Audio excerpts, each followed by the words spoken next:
السلام علیکم دوستو، ایک بار جبرائیل علیہ السلام نبی کریم صلی اللہ علیہ وآلہ وسلم کے پاس آئے تو آپ صلی اللہ علیہ وآلہ وسلم نے دیکھا کہ جبرائیل علیہ السلام کچھ پریشان ہے۔ آپ صلی اللہ علیہ وآلہ وسلم نے فرمایا جبرائیل کیا معاملہ ہے کہ آج میں آپ کو غمزدہ دیکھ رہا ہوں؟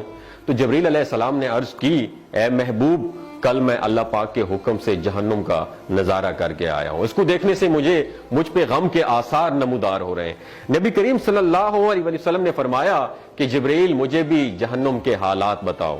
جبرائیل نے عرض کی جہنم کے کل 7 درجے ہیں اور ان میں سے جو سب سے نیچے والا درجہ ہے اللہ ان میں منافقوں کو رکھے گا، اس سے اوپر والے 6 درجے میں اللہ تعالیٰ مشرک لوگوں کو ڈالیں گے، اس سے اوپر 5ویں درجے میں اللہ سورج اور چاند کی پرستش کرنے والوں کو، عبادت کرنے والوں کو ڈالیں گے، 4تھے درجے میں اللہ پاک آتش پرست لوگوں کو ڈالیں گے، اور 3رے درجے میں اللہ پاک یہود کو ڈالیں گے، 2 درجے میں اللہ تعالیٰ عیسائیوں کو ڈالیں گے۔ یہ کہہ کر جبرائیل علیہ السلام خاموش ہو گئے تو نبی کریم صلی اللہ علیہ وسلم نے پوچھا جبرائیل آپ خاموش کیوں ہو گئے؟ مجھے بتاؤ کہ پہلے درجے میں کون ہوگا؟ جبرائیل علیہ السلام نے عرض کیا کہ اے اللہ کے رسول، پہلے درجے میں اللہ پاک آپ کی امت کے گناہگاروں کو ڈالیں گے۔ جب نبی کریم صلی اللہ علیہ وسلم نے سنا کہ میری امت کو بھی جہنم میں ڈالا جائے گا تو آپ بے حد غمگین ہو گئے اور آپ نے اللہ کے حضور دعائیں کرنا شروع کر دی۔ 3 دن ایسے گزرے کہ اللہ کے محبوب مسجد میں نماز پڑھنے کے لیے تشریف لاتے، نماز پڑھ کر حجرے میں تشریف لے جاتے اور دروازہ بند کر کے اللہ کے حضور رو رو کر دعائیں فرماتے۔ صحابہ حیران تھے کہ نبی کریم صلی اللہ علیہ وآلہ وسلم پر یہ کیفیت کیسے طاری ہوئی ہے، مسجد سے حجرے جاتے ہیں، گھر بھی تشریف لے کر نہیں جا رہے۔ جب 3را دن ہوا تو سیدنا ابو بکر صدیق رضی اللہ تعالیٰ عنہ سے رہا نہیں گیا، وہ دروازے پر آئے اور دستک دی اور سلام کیا لیکن سلام کا جواب نہیں آیا۔ آپ روتے ہوئے سیدنا عمر رضی اللہ تعالیٰ عنہ کے پاس آئے اور فرمایا کہ میں نے سلام کیا لیکن سلام کا جواب نہیں پایا، لہٰذا آپ جائیں، ہو سکتا ہے آپ کو سلام کا جواب مل جائے۔ آپ گئے تو آپ نے 3 مرتبہ سلام کیا لیکن سلام کا جواب نہ آیا۔ حضرت عمر رضی اللہ تعالیٰ عنہ نے سلمان فارسی کو بھیجا لیکن پھر بھی سلام کا جواب نہیں آیا۔ حضرت سلمان فارسی نے واقعے کا تذکرہ حضرت علی رضی اللہ تعالیٰ عنہ سے فرمایا۔ انہوں نے سوچا کہ جب اتنے عظیم شخصیت کو سلام کا جواب نہیں ملا تو مجھے بھی خود نہیں جانا چاہیے، بلکہ مجھے ان کی نور نظر بیٹی حضرت فاطمہ رضی اللہ تعالیٰ عنہا انہیں اندر بھیجنا چاہیے۔ لہٰذا آپ نے حضرت فاطمہ رضی اللہ تعالیٰ عنہا کو سب احوال بتا دیا۔ آپ حجرے کے دروازے پر آئیں، ابا جان السلام علیکم، بیٹی کی آواز سن کر محبوب کائنات اٹھے، دروازہ کھولا اور سلام کا جواب دیا۔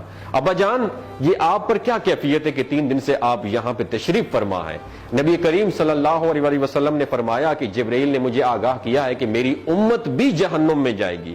فاطمہ بیٹی، مجھے اپنی امت کے گناہگاروں کا غم کھائے جا رہا ہے اور میں اپنے مالک سے دعائیں کر رہا ہوں کہ اللہ ان کو معاف کر دے اور جہنم سے بری کر دے۔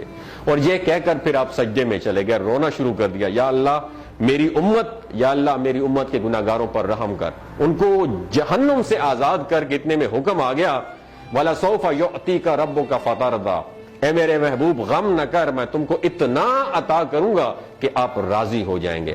آپ خوشی سے کھل اٹھے اور فرمایا کہ لوگوں، اللہ نے مجھ سے وعدہ کر لیا ہے کہ روز قیامت مجھے میری امت کے معاملے میں خوب راضی کرے گا، اور میں اس وقت تک راضی نہیں ہوں گا جب تک میرا آخری امتی بھی جنت میں نہ چلا جائے۔ بولتے ہوئے آنکھوں سے آنسو آنا شروع ہو جاتے ہیں بندے کے، جب بندہ سوچتا ہے کہ ہمارا نبی صلی اللہ علیہ وسلم اتنا شفیق اور غم محسوس کرنے والا ہے اور بدلے میں ہم نے ان کو کیا دیا۔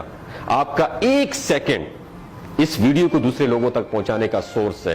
میری آپ سے عاجزانہ اپیل ہے کہ لا حاصل اور بے مقصد پوسٹیں ہم شیئر کرتے رہتے ہیں، لیکن آج اپنے نبی کی رحمت کا یہ پہلو کہیں ہم سے مس نہ ہو جائے۔